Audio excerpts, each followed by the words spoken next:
Bloom, broken, closely veiled for the sacrifice, sobs, his face to the earth. The passing bell is heard. Dark-shawled figures of the circumcised, in sackcloth and ashes, stand by the wailing wall. M. Sholomovitz, Joseph Goldwater, Moses Herzog, Harris Rosenberg, M. Moisel, J. Citron, Minnie Watchman, O. Mastyansky, the Reverend Leopold Abramovitz, Chazen. With swaying arms they wail in pneuma over the recreant Bloom. The circumcised, in a dark, guttural chant, as they cast Dead Sea fruit upon him. No flowers. Shema Israel, Adonai, Eloheinu, Adonai, Echad. Voices sighing. So, he's gone. Ah, yes, indeed. Bloom, never heard of him. No, queer kind of chap. There's the widow. That's so. Ah, yes. From the Sati pyre, the flame of gum campfire ascends. The pall of incense smoke screens and disperses. Out of her oak frame, a nymph, with hair unbound, lightly clad in tea-brown art colours, descends from her grotto, and passing under interlacing yews, stands over Bloom. The yews, their leaves whispering.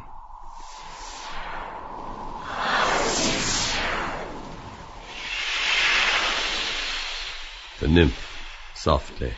Mortal. Kindly. Nay, dost not weepest. Bloom crawls jellily forward under the boughs, streaked by sunlight, with dignity. This position, I felt it was expected of me. Force of habit. Mortal, you found me in evil company. High kickers, coster picnic makers, pugilists, popular generals, immoral panto boys in flesh tights, and the nifty shimmy dancers, La Aurora and Carini, musical act, the hit of the century. I was hidden in cheap pink paper that smelt of rock oil. I was surrounded by the stale smut of club men, stories to disturb callow youth, ads for transparencies, trued-up dice and bust pads, proprietary articles, and why wear a truss with testimonial from ruptured gentlemen, useful hints to the married. Bloom lifts a turtle head towards her lap. We have met before, on another star. The nymph, sadly. Rubber goods, never rip. Brand are supplied to the aristocracy. Corsets for men. I cure fits or money refunded. Unsolicited testimonials for Professor Waldman's wonderful chest exuber. My bust developed 4 inches in 3 weeks, reports Mrs. Gus Rublin with photo. You mean photo bits? I do. You bore me away, framed me in oak and tinsel, set me above your marriage couch. Unseen, one summer eve, you kissed me in 4 places, and with loving pencil you shaded my eyes, my bosom, and my shame. Bloom humbly kisses her long hair. Your classic curves, beautiful, immortal. I was glad to look on you, to praise you, a thing of beauty, almost to pray. During dark nights I heard your praise. Bloom, quickly. Yes. You mean that Sleep reveals the worst side of everyone, children perhaps excepted. I know I fell out of my bed, or rather was pushed. Steel wine is said to cure snoring. For the rest, there is that English invention, pamphlet of which I received some days ago, incorrectly addressed. It claims to afford a noiseless, inoffensive vent. He sighs. 'Twas ever thus. Frailty, thy name is marriage. The nymph, her fingers in her ears. And words, they are not in my dictionary. You understood them? The yews. The nymph covers her face with her hand. What have I not seen in that chamber? What must my eyes look down on? Bloom, apologetically. I know. Soiled personal linen, wrong side up with care. The quoits are loose. From Gibraltar by long sea, long ago. The nymph bends her head. Worse.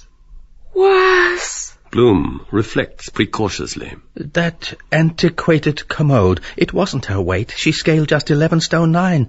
She put on 9 pounds after weaning. It was a crack and want of glue. Eh? And that absurd orange-keyed utensil which has only one handle. The sound of a waterfall is heard in bright cascade. The waterfall.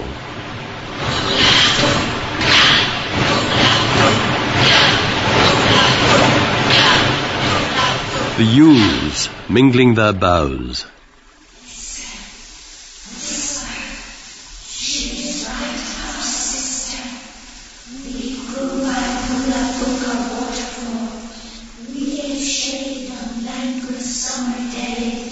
John Wise Nolan, in the background, in Irish National Forester's uniform, doffs his plumed hat. Prosper! Give shade on languorous days, trees of Ireland. The yews murmuring.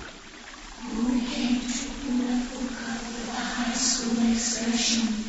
Who left his not-questing classmates to seek our shade?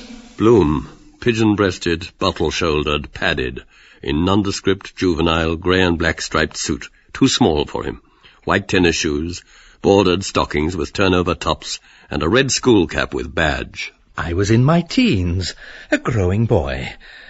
A little then sufficed, a jolting car, the mingling odours of the ladies' cloakroom and lavatory, the throng penned tight on the old royal stairs, for they love crushes, instincts of the herd, and the dark, sex-smelling theatre unbridles vice, even a price list of their hosiery, and then the heat.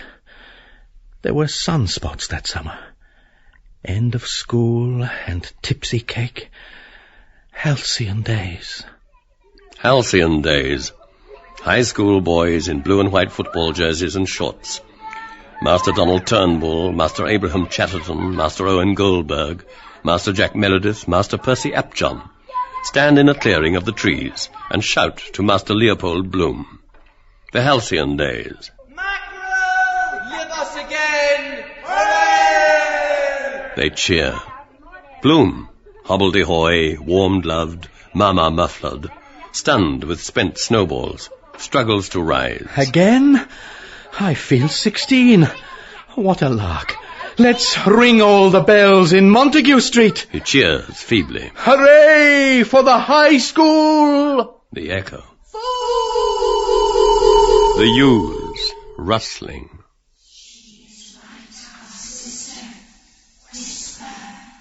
Whispered kisses are heard in all the wood. Faces of hamadryads peep out from the boles and among the leaves, and break, blossoming, into bloom. The nymph, coyly, through parting fingers. There, in the open air. The yews sweeping downward. Sister, yes, and on our virgin sword. The waterfall.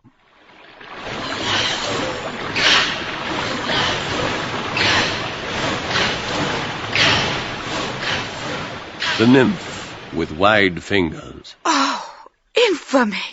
I was precocious. Youth, the fawns, I sacrificed to the god of the forest. The flowers that bloom in the spring. It was pairing time. Capillary attraction is a natural phenomenon. Lottie Clark, flaxen-haired, I saw at her night toilette through ill-closed curtains with poor Papa's opera glasses. The wanton ate grass wildly. She rolled downhill at Rialto Bridge to tempt me with her flow of animal spirits. She climbed their crooked tree, and I... A saint couldn't resist it. The demon possessed me. Besides, who saw? Staggering Bob, a white-polled calf, thrusts a ruminating head with humid nostrils through the foliage. Staggering Bob. Me see. Simply satisfying a need. With pathos. No girl would when I went girling. Too ugly, they wouldn't play. High on Ben Hoath, through rhododendrons, a nanny goat passes, plump-uddered, butty-tailed, dropping currants. The nanny goat bleats. Me-gag-gag, na-na-nanny. Bloom, hatless, flushed, covered with burrs of thistledown and gorse pine. Regularly engaged. Circumstances alter cases. He gazes intently downwards on the water. 32 head over heels per second. Press nightmare. Giddy Elijah. Fall from cliff. Sad end of government printer's clerk. Through silver silent summer air, the dummy of Bloom, rolled in a mummy, rolls rotatingly from the Lion's Head cliff into the purple waiting waters. The dummy mummy. Far out in the bay, between Bailey and Kish lights, the Erin's king sails, sending a broadening plume of coal smoke from her funnel towards the land. Councillor Nanetti, alone on deck, in dark alpaca, yellow, kite-faced, his hand in his waistcoat opening, declaims, When my country takes her place among the nations of the earth, then, and not till then, let my epitaph be written. I have Done. Proof. The nymph, loftily. We immortals, as you saw today, have not such a place, and no hair there either. We are stone cold and pure.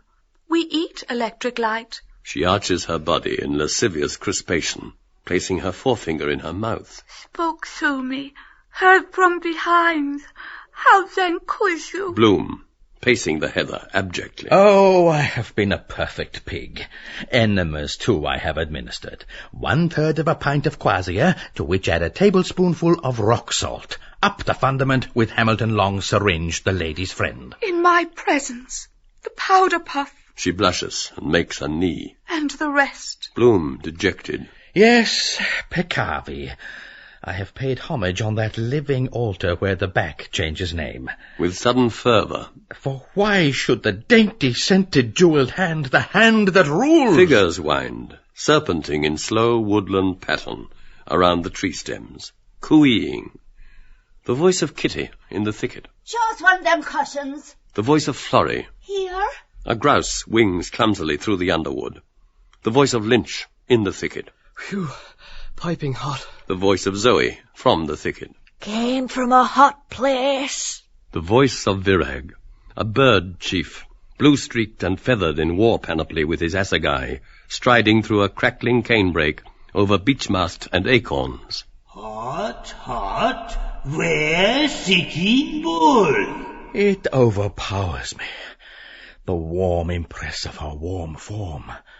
Even to sit where a woman has sat, especially with divaricated thighs, as though to grant the last favours, most especially with previously well-uplifted white sateen coat-bands. So womanly full, it fills me full. The waterfall.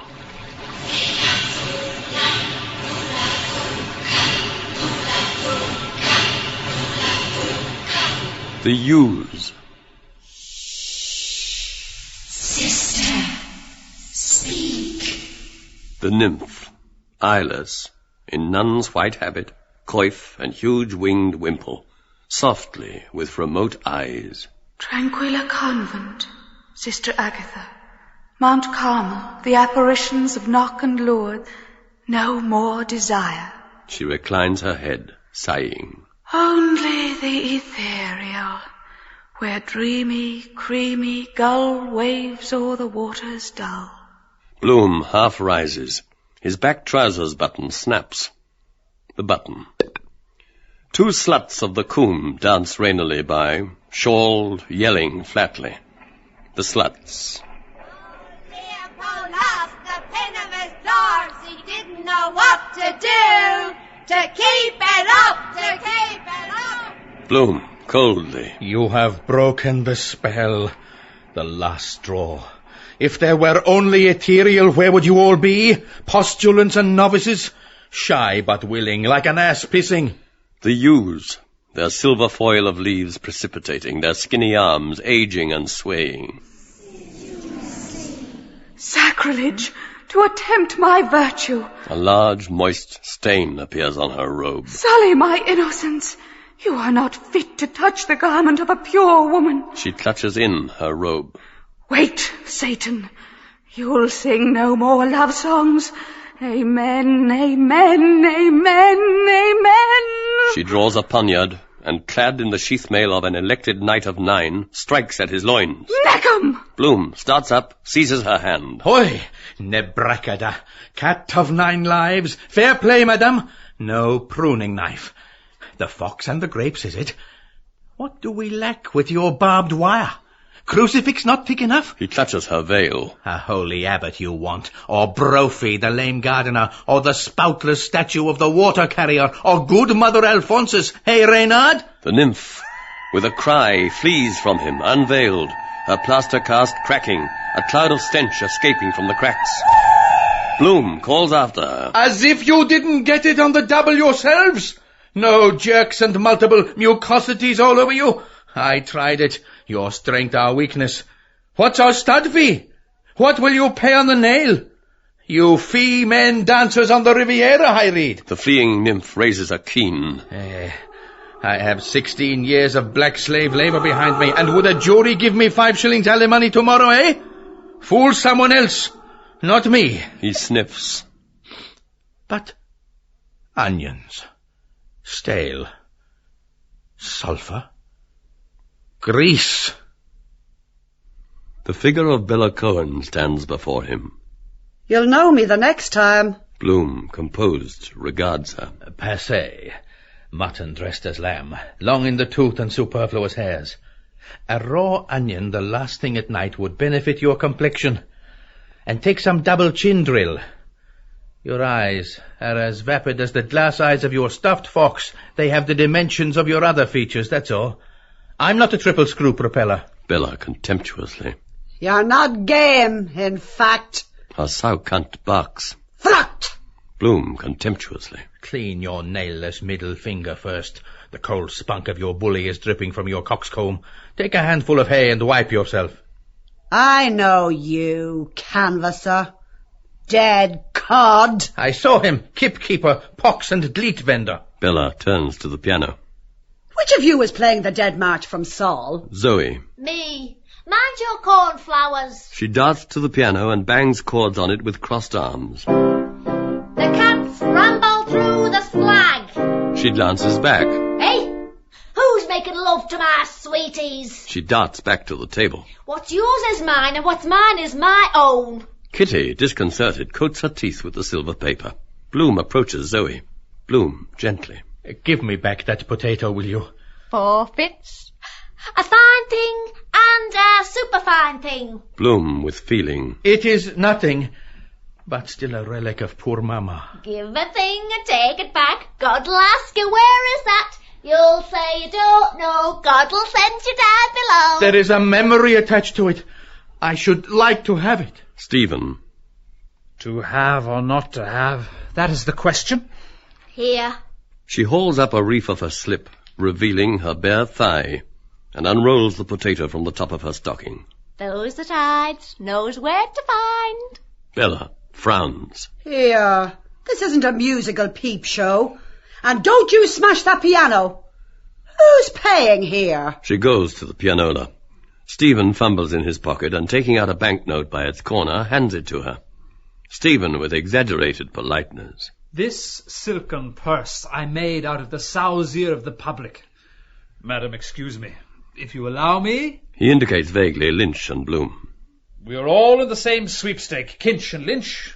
Dans ce bordel où tenons notre état. Lynch calls from the hearth. Dedalus, give her your blessing for me. Stephen hands Bella a coin. Gold. She has it. Bella looks at the money, then at Zoe, Florrie, and Kitty.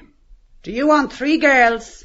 It's 10 shillings here. Stephen, delightedly. 100,000 apologies. He fumbles again, and takes out and hands her 2 crowns. Permit, brevi manu, my sight is somewhat troubled. Bella goes to the table to count the money, while Stephen talks to himself in monosyllables. Zoe bounds over to the table. Kitty leans over Zoe's neck. Lynch gets up, rights his cap, and clasping Kitty's waist, adds his head to the group. Florrie strives heavily to rise. Oh, my foot's asleep. She limps over to the table. Bloom approaches.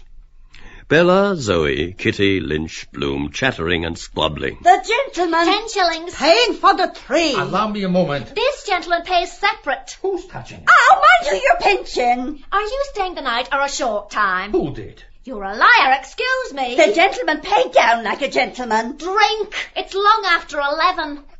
Stephen, at the pianola, making a gesture of abhorrence. No bottles. What, 11? A riddle.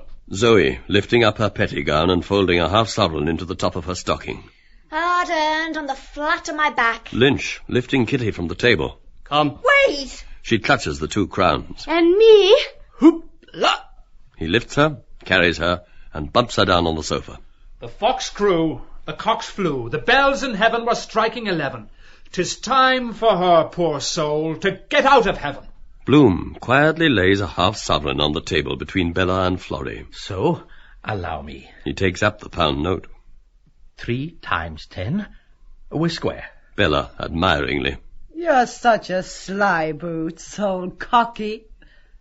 I could kiss you. Zoe points. Deep as a draw well. Lynch bends Kitty back over the sofa and kisses her. Bloom goes with the pound note to Stephen. This is yours.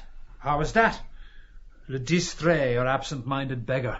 He fumbles again in his pocket and draws out a handful of coins. An object falls. Oh, that fell. Bloom, stooping, picks up and hands a box of matches. This? Lucifer. Thanks. Bloom, quietly. You had better hand over that cash to me to take care of. Why pay more? Stephen hands him all his coins. Be just before you are generous. I will, but is it wise? He counts. 1, 7, 11 and 5. 6, 11. I don't answer for what you may have lost. Why striking 11? Proper occiton. Moment before the next lesson says, thirsty fox. He laughs loudly. Burying his grandmother. Probably he killed her. That is £1 6 and 11. £1 7, say. Doesn't matter a rambling damn. No, but... Stephen comes to the table. Cigarette, please. Lynch tosses a cigarette from the sofa to the table. And so Georgina Johnson is dead and married. A cigarette appears on the table. Stephen looks at it. Wonder. Parlour magic. Married. He strikes a match and proceeds to light the cigarette with enigmatic melancholy. Lynch, watching him. You would have a better chance of lighting it if you held a match nearer. Stephen brings the match nearer his eye. Lynx eye. Must get glasses. Broke them yesterday. 16 years ago. Distance. The eye sees all flat. He draws the match away. It goes out. Brain thinks near, far, ineluctable modality of the visible. He frowns mysteriously. Sphinx. The beast that has 2 backs at midnight. Married. It was a commercial traveller married her and took her away with him. Florrie nods. Mr. Lamb from London. Lamb of London, who takest away the sins of our world. Lynch, embracing Kitty on the sofa, chants deeply. Dona nobis pacem. The cigarette slips from Stephen's fingers. Bloom picks it up and throws it into the grate. Don't smoke. You ought to eat. Cursed dog I met. To Zoe. You have nothing...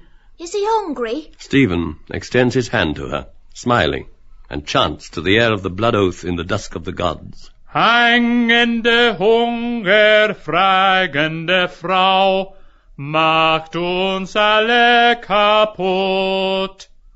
Zoe, tragically. Hamlet, I am thy father's gimlet. She takes his hand. Blue-eyed beauty, I'll read your hand. She points to his forehead. No wit, no wrinkles. She counts. 2, 3, Mars. That's courage. Stephen shakes his head. No kid. Lynch. Sheet lightning courage. A youth who could not shiver and shake. To Zoe. Who taught you palmistry? Zoe turns. Ask my bollocks that I haven't got. To Stephen. I see it in your face. The eye. Like that. She frowns with lowered head. Lynch, laughing, slaps Kitty behind twice. Like that, pandybat. Twice, loudly, a pandybat cracks. The coffin of the pianola flies open. The bald little round jack-in-the-box head of Father Dolan springs up. Any boy want flogging? Broke his glasses? Lazy, idle little schemer? See it in your eye.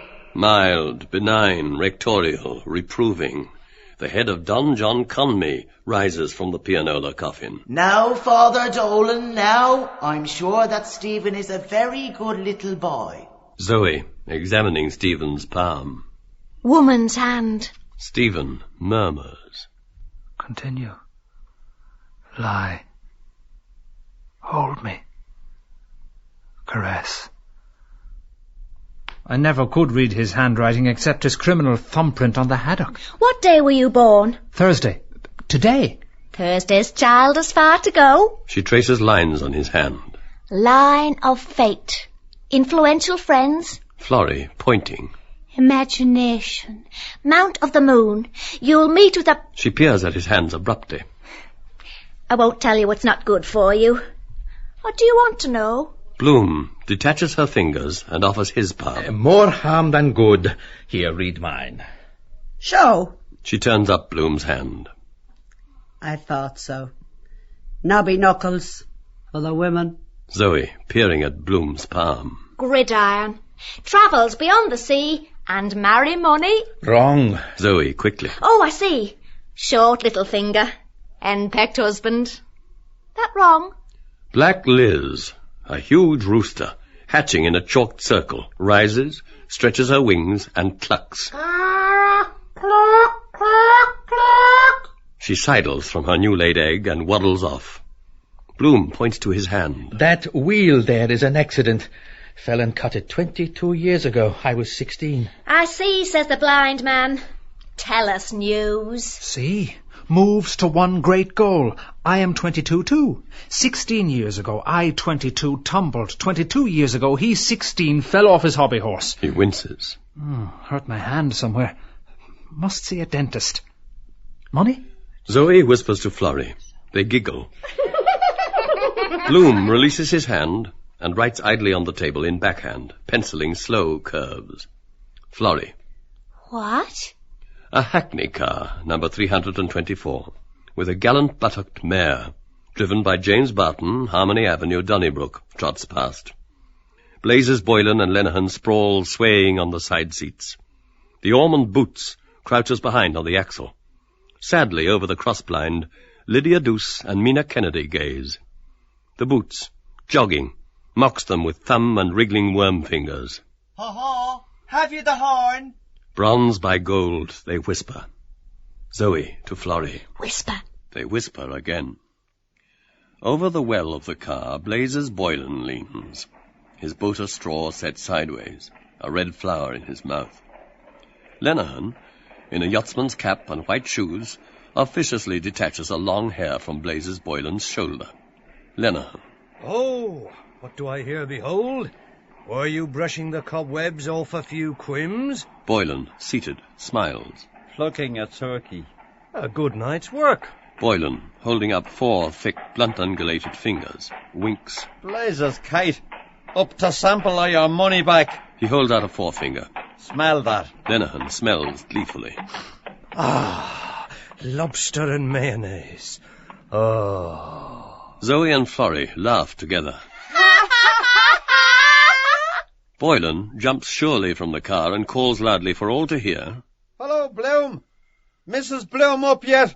Bloom, in a flunkey's plum plush coat and knee breeches, buff stockings and powdered wig. I'm afraid not, sir. The last articles... Boylan tosses him 6pence. Here, to buy yourself a gin and splash. He hangs his hat smartly on a peg of Bloom's antlered head. Show me in. I have a little private business with your wife. You understand? Thank you, sir. Yes, sir. Madame Tweedy is in her bath, sir. Marion. He ought to feel himself highly honoured. She plops, splashing out of the water. Raoul, darling, come and dry me. I'm in my pelt. Only my new hat and a carriage sponge. Boylan, a merry twinkle in his eye. Tapping. Bella. What? What is it? Zoe whispers to her. Let him look, the pishogue. Pimp and scourge himself. I'll write to a powerful prostitute, or Bartholomew the bearded woman, to raise wheels out on him an inch thick, and make him bring me back a signed and stamped receipt. Bella, laughing. Ho, ho, ho, ho. Boylan, to Bloom, over his shoulder. You can apply your eye to the keyhole and play with yourself, while I just go through her a few times. Thank you, sir. I will, sir. May I bring 2 men chums to witness the deed and take a snapshot? He holds an ointment jar. Vaseline, sir. Orange flower. Lukewarm water. Kitty, from the sofa. Tell us, Florrie. Tell us what? Florrie whispers to her. Whispering love words murmur, lip-lapping loudly. Popismic plop-slop. Mina Kennedy, her eyes upturned. Oh, it must be like the scent of geraniums and lovely peaches. Oh, simply idolizes every bit of her, stuck together, covered with kisses. Lydia Douce, her mouth opening. Yum, yum. Oh, he's carrying her round the room doing it. Ride a cock horse. You could hear them in Paris and New York, like mouthfuls of strawberries and cream. Kitty, laughing. Boylan's voice, sweetly, hoarsely, in the pit of his stomach. Gobler's croak, brook arch crashed. Marian's voice, hoarsely, sweetly, rising to her throat. Oh, wish, washtikisimaboo. Bloom, his eyes wildly dilated, clasps himself. Show, hide, show, plow, more, shoot. Bella, Zoe, Florrie, Kitty. Lynch points. The mirror up to nature. He laughs. Stephen and Bloom gaze in the mirror. The face of William Shakespeare, beardless, appears there, rigid in facial paralysis, crowned by the reflection of the reindeer-antlered hat-rack in the hall. Shakespeare, in dignified ventriloquy. "'Tis the loud laugh bespeaks the vacant mind. To Bloom. Thou thoughtest as how thou wastest invisible. Gaze! He crows with a black capon's laugh. Yeah, go. How my old fellow choke at his Thursday moment. Yeah, go. Bloom smiles yellowly at the whores. When will I hear the joke? Zoe. Before you're twice married and once a widower. Lapses are condoned. Even the great Napoleon, when measurements were taken near the skin after his death. Mrs. Dignam, widow woman, her snub nose and cheeks flushed with death talk, tears, and Tunny's tawny sherry, hurries by in her weeds, her bonnet awry, rouging and powdering her cheeks, lips, and nose, a pen chivying her brood of signets. Beneath her skirt appear her late husband's everyday trousers and turned-up boots, large 8s. She holds a Scottish widow's insurance policy, and large marquee umbrella, under which her brood runs with her. Patsy, hopping on one short foot, his collar loose, a hank of pork steaks dangling, Freddie, whimpering, Susie, with a crying cod's mouth, Alice, struggling with the baby. She cuffs them on, her streamers flaunting aloft. Freddie. Ma, you're dragging me along. Susie. Mama, the big tea is fizzing over. Shakespeare, with paralytic rage. Weathersacker, who kill her fast? The face of Martin Cunningham, bearded, refeatures Shakespeare's beardless face. The marquee umbrella sways drunkenly. The children run aside. Under the umbrella appears Mrs. Cunningham in merry widow hat and kimono gown. She glides, sidling and bowing, twisting Japanesely. Mrs. Cunningham sings. And they call me the Jewel of Asia. Martin Cunningham gazes on her, impassive. Immense. Most bloody awful demi-rep. Stephen. Et exalta buntur conua justi. Queens lay with prize bulls. Remember Pasiphae, for whose lust my grand old grossfather made the first confession box. Forget not Madame Griselle Stevens, nor the swine scions of the house of Lambert. And Noah was drunk with wine, and his ark was open. Bella. None of that here. Come to the wrong shop. Lynch. Let him alone. He's back from Paris. Zoe runs to Stephen and links him. Oh, go on. Give us some parley-vous. Stephen claps hat on head and leaps over to the fireplace, where he stands with shrugged shoulders, finny hands outspread, a painted smile on his face. Lynch, pommelling on the sofa. Rum, rum, rum, rum. Stephen gabbles with marionette jerks. 1,000 places of entertainment. 2 expenses your evenings with lovely ladies. Sailing, gloves and other things. Perhaps her heart. Beer chops. Perfect fashionable house. Very eccentric. Well, lots cocottes, beautiful dressed. Much about princesses like are dancing can-can and walking there. Parisian clownery is extra foolish for bachelors. Foreign's the same if talking a poor English. How much smart they are on things, love and sensations voluptuous. Misters very selects for his pleasure must to visit heaven and hell show, with mortuary candles, and they tears silver which occur every night. Perfectly shocking, terrific, of religion's things, mockery seen in universal world. All chic womans, which arrive full of modesty, then disrobe, and squeal loud to see vampire man, debauched nun, very fresh young with dessous troublants. He clacks his tongue loudly. Oh la la, ce pif qu'il a! Lynch. Vive le vampire! The whores. Bravo, Paribou! Stephen, grimacing with head back, laughs loudly, clapping himself. Great success of laughing! Angels much prostitutes like, and holy apostles big damn ruffians. Demi-mondaine, nicely handsome, sparkling of diamonds, very amiable costumed. Or do you are fond better what belongs the modern pleasure turpitude of old mans? He points about him with grotesque gestures, which Lynch and the whores reply to. Cow-chuck statue woman reversible, or life-size toppy-toms, virgins, nudities, very lesbic, the kiss 5-10 times. Enter, gentlemen, to see in mirrors every position's trapezes, all that machine there. Besides also, if desire act awfully bestial, butcher's boy pollutes in warm veal liver omelette on the belly pièce de Shakespeare. Bella, clapping her belly, sinks back on the sofa with a shout of laughter. Anomalous on the... Anomalous on the... Stephen, mincingly. I love you, sir, darling. Speak you Englishman tongue for double entente cordiale. Oh, yes, mon loup. How much cost? Waterloo water closet? He ceases suddenly and holds up a forefinger. Bella, laughing. Omelette! The whores, laughing. Encore! Mark me. I dreamt of a watermelon. Zoe. Go abroad and love a foreign lady. Lynch. Across the world for a wife. Florrie. Dreams go by contraries. Stephen, extending his arms. It was here. Street of Harlots. In Serpentine Avenue, Beelzebub showed me her, a fubsy widow. Where's the red carpet spread? Bloom, approaching Stephen. Look. No. I flew. My foes beneath me, and ever shall be world without end. He cries. Pater, free! I say, look. Break my spirit, will he? Oh, merde, alors! He cries, his vulture talons sharpened. Hola! Hilly-ho! Simon Dedalus' voice hilloes in answer, somewhat sleepy but ready. That's all right. He swoops uncertainly through the air, wheeling, uttering cries of heartening. Hi-ha! On strong, ponderous, buzzard wings. Oh, boy! Are you going to win? Whoop! Pshat! Stable with those half-castes! Wouldn't let them within the ball of an ass! Head up!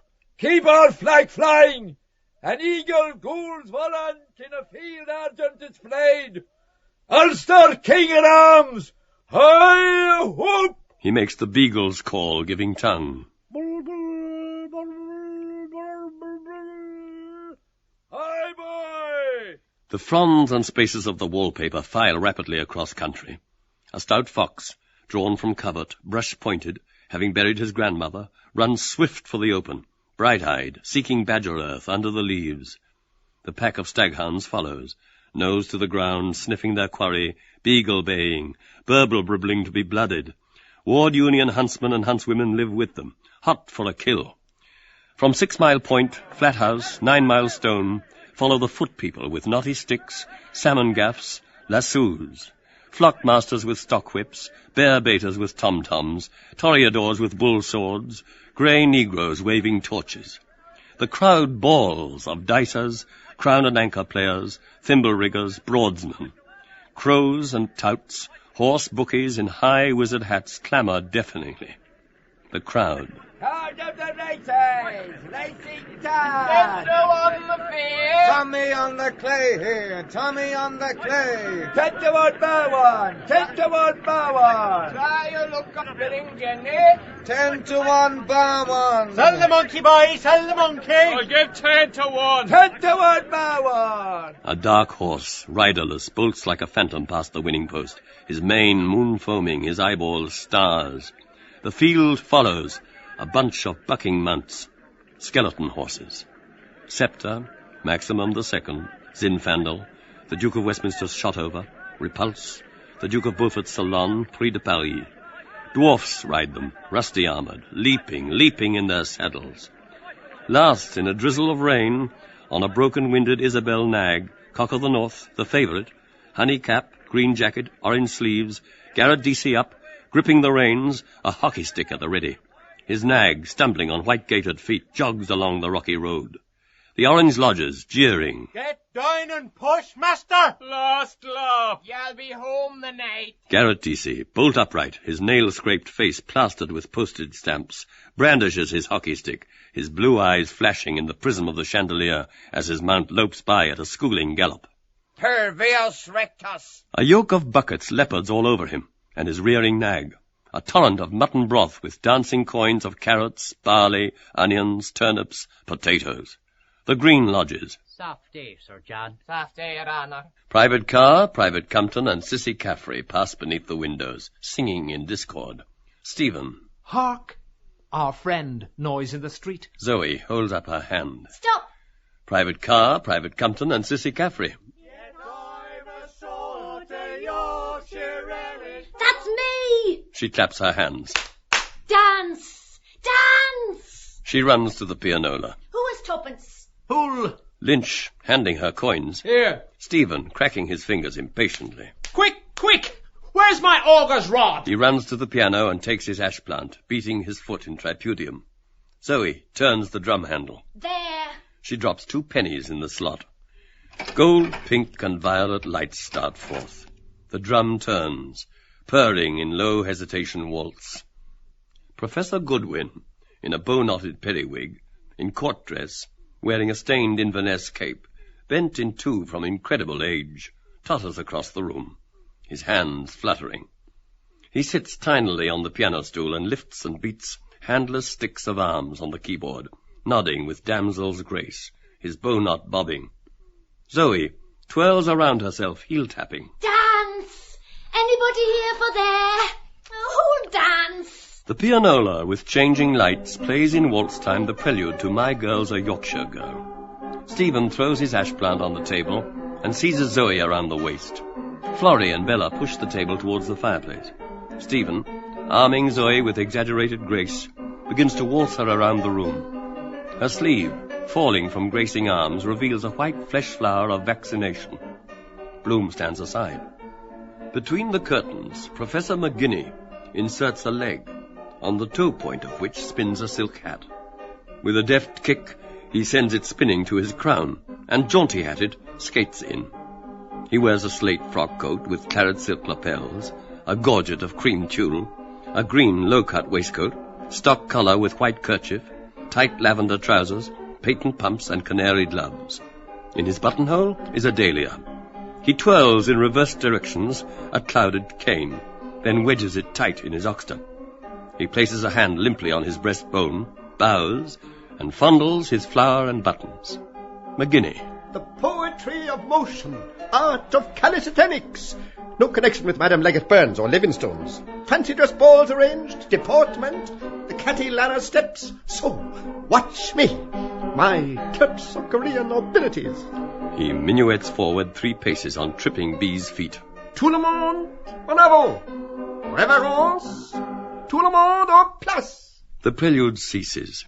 Professor Goodwin, beating vague arms, shrivels, shrinks, his live cape falling about the stool. The air, in firmer waltz time, pounds.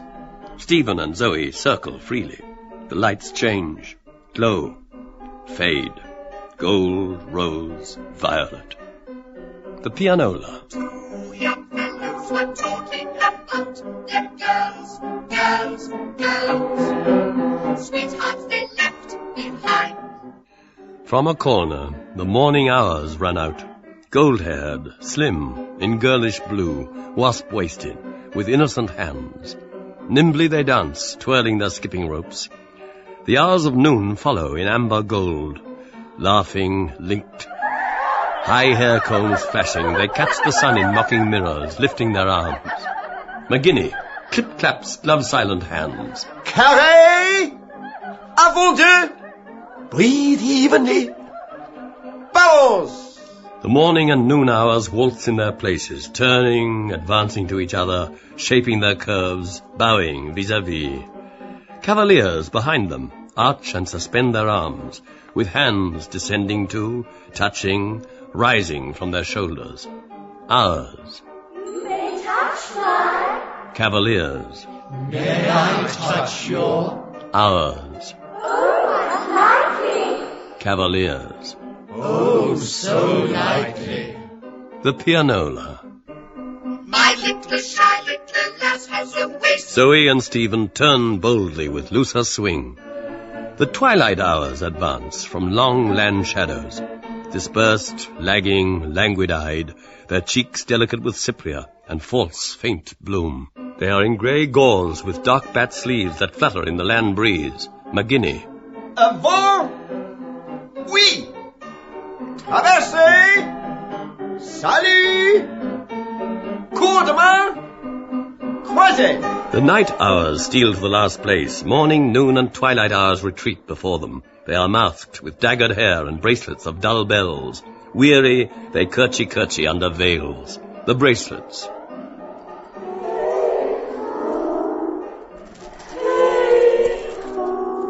Zoe twisting her hand to her brow. Oh! McGinney. Le tiroir! Chaîne de dames! La corbeille! Dos à dos! Arabesquing wearily, they weave a pattern on the floor, weaving, unweaving, curtsying, twisting, simply swirling. Goody! She frees herself, droops on a chair. Stephen seizes Florrie and turns with her. McGinney. Boulangère! Les ronds! Les ponts! Chevaux de bois! Escargot! Twining, receding, with interchanging hands, the night hours link, each with arching arms in a mosaic of movements. Stephen and Florrie turn cumbrously. McGinney. Dansez avec vos dames. Changez de dames. Donnez le petit bouquet à votre dame. And merci. The pianola. Kitty jumps up. Oh, they played that on the hobby horses at Tamara's Bazaar. She runs to Stephen. He leaves Florrie brusquely and seizes Kitty. A screaming bittern's harsh eye whistle shrieks. Groan, grouse gurgling, Toft's cumbersome whirligig turns. Slowly the room, right round about the room. The pianola. Yorkshire through and through. Come on, all. She seizes Florrie and waltzes her. Stephen. Parcel! He wheels Kitty into Lynch's arms, snatches up his ash plant from the table, and takes the floor. All wheel, whirl, waltz, twirl. Bloom Bella, Kitty Lynch, Florrie Zoe, Jujubee women. Stephen with hat, ash plant, frog splits in middle, high kicks with sky kicking, mouth shut, hand clasp part under thigh, with clang, tinkle, boom hammer, tally-ho, horn blower, blue, green, yellow flashes. Toft's cumbersome turns with hobby horse riders, from gilded snakes dangled. Bowels fandango leaping, spurn soil, foot and fall again. The pianola.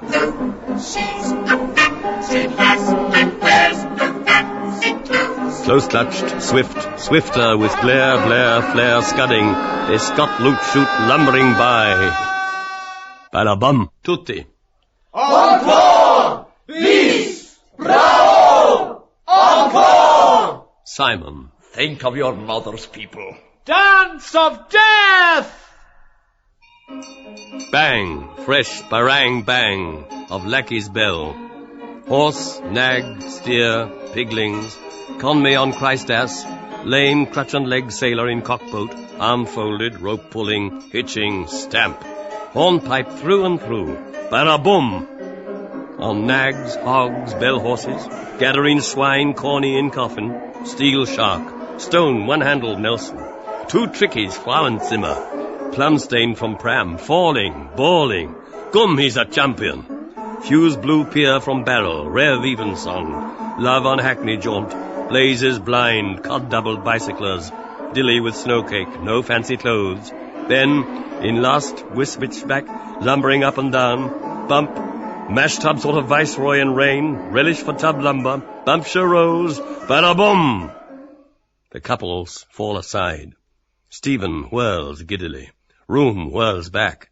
Eyes closed, he totters. Red rails fly spacewards. Stars all around. Suns turn roundabout. Bright midges dance on wall. He stops dead. Stephen. Oh! Stephen's mother, emaciated, rises stark through the floor in leper grey, with a wreath of faded orange blossoms and a torn bridal veil, her face worn and noseless, green with grave mould. Her hair is scant and lank. She fixes her blue-circled, hollow eye sockets on Stephen and opens her toothless mouth, uttering a silent word. A choir of virgins and confessors sing voicelessly.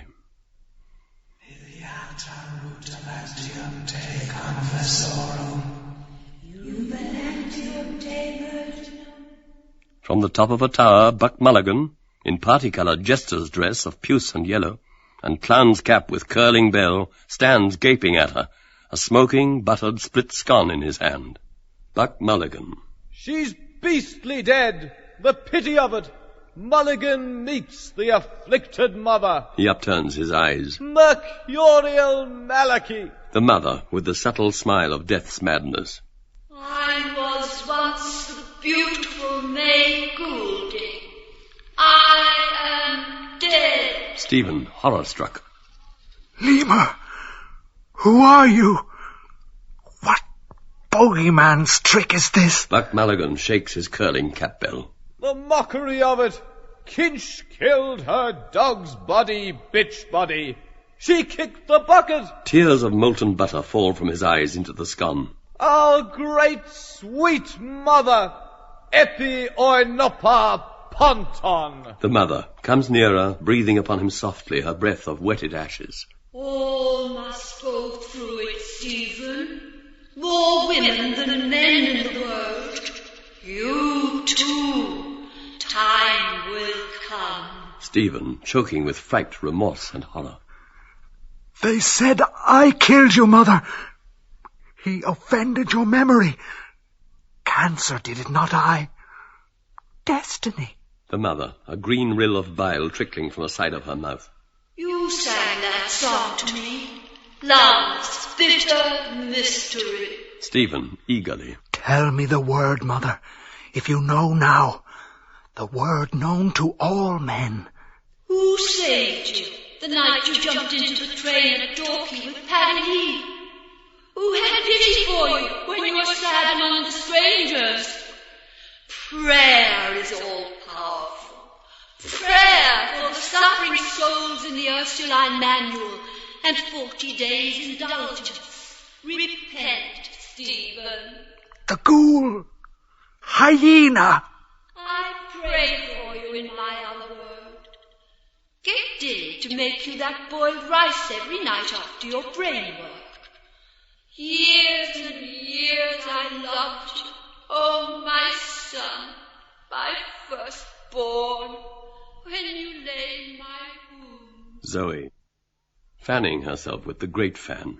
I'm melting. Florrie points to Stephen. Look, he's white. Bloom goes to the window to open it more. Giddy. The mother, with smouldering eyes. Repent! Oh, the fire! Hell! Stephen, panting. The corpse chewer. Raw head and bloody bones. The mother, her face drawing nearer and nearer, sending out an ashen breath. Beware!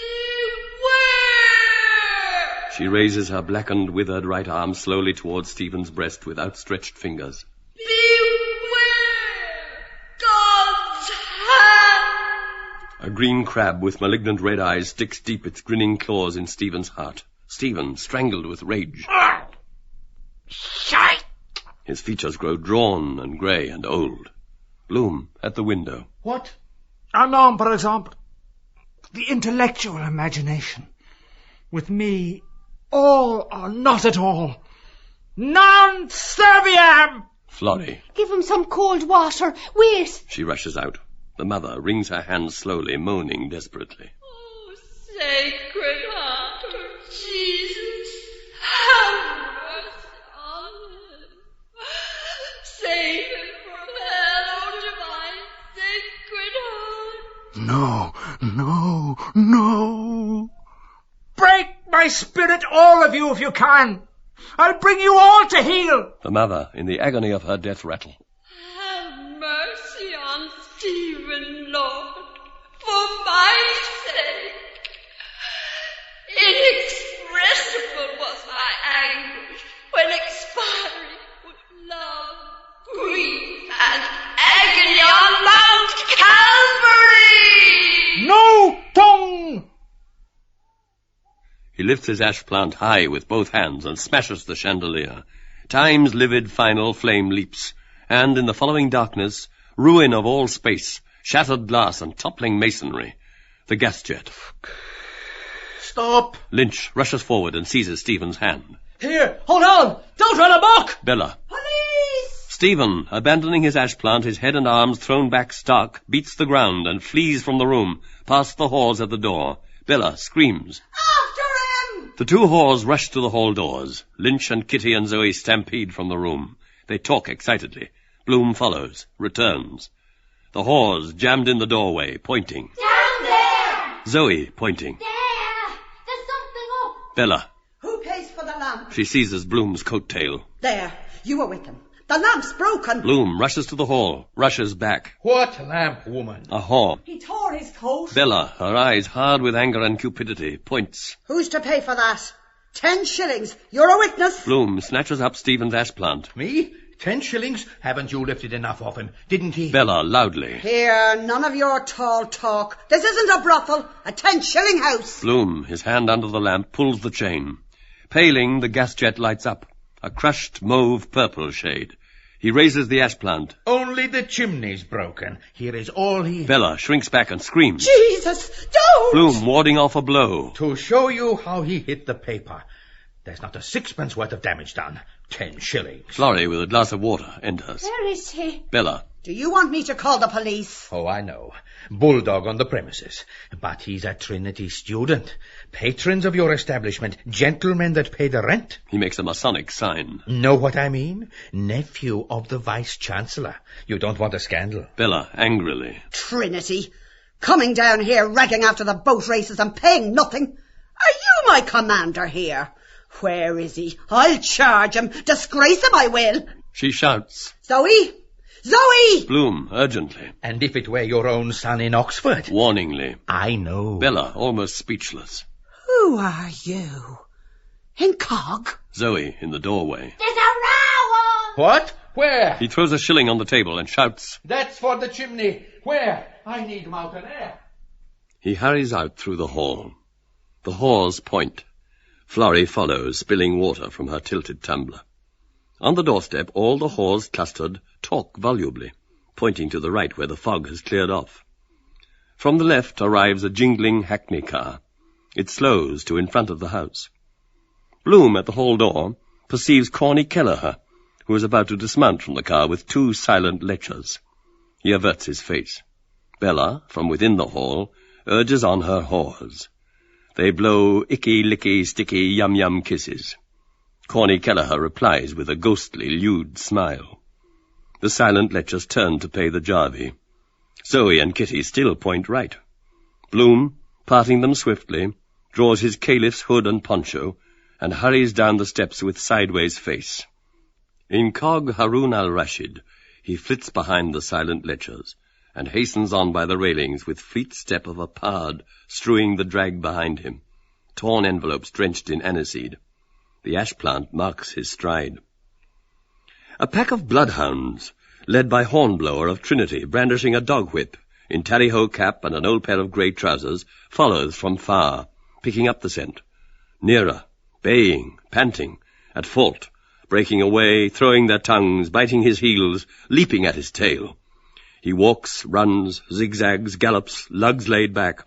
He is pelted with gravel, cabbage stumps, biscuit boxes, eggs, potatoes, dead codfish, woman's slipper-slappers. After him, fresh found, the hue and cry zigzag gallops in hot pursuit of Follow My Leader. 65C, 66C Night Watch, John Henry Menton, Wisdom Healy, V.B. Dillon, Councillor Nanetti, Alexander Keyes, Larry O'Rourke, Joe Cuff, Mrs. O'Dowd, Pisser Burke, the Nameless One, Mrs. Reardon, the Citizen, Gary Owen, what do you call him, Strange Face, Fellow That's Like, Saw Him Before, Chapwith, Chris Callanan, Sir Charles Cameron, Benjamin Dollard, Lenihan, Bartle Darcy, Joe Hines, Red Murray, Editor Braden, T.M. Healy, Mr. Justice Fitzgibbon, John Howard Parnell, the Reverend Tin Salmon, Professor Jolie, Mrs. Breen, Dennis Breen, Theodore Purifoy, Mina Purifoy, the Western Row Postmistress, C.P. McCoy, Friend of Lions, Hoppy Holohan, Man in the Street, Other Man in the Street, Football Boots, Pug-Nosed Driver, Rich Protestant Lady, Davy Byrne, Mrs. Ellen McGuinness, Mrs. Joe Gallagher, George Lidwell, Jemmy Henry on corns, Superintendent Laracy, Father Cowley, Crofton out of the Collector General's, Dan Dawson, Dental Surgeon Bloom with tweezers, Mrs. Bob Doran, Mrs. Kennefic, Mrs. Wise Nolan, John Wise Nolan, handsome married woman rubbed against wide behind in Clonsky tram, the bookseller of Sweets of Sin, Miss Dubedat, and she did bedad, Mesdames Gerald and Stanislaus Moran of Roebuck, the managing clerk of Drimmy's, Colonel Hayes, Mastiansky, Citron, Penrose, Aaron Figatner, Moses Herzog, Michael E. Geraghty, Inspector Troy, Mrs. Galbraith, the constable off Eccles Street corner, old Dr. Brady with stethoscope, the mystery man on the beach, a retriever, Mrs. Miriam d'Andrade and all her lovers. The hue and cry, helter-skelter, pelter-welter.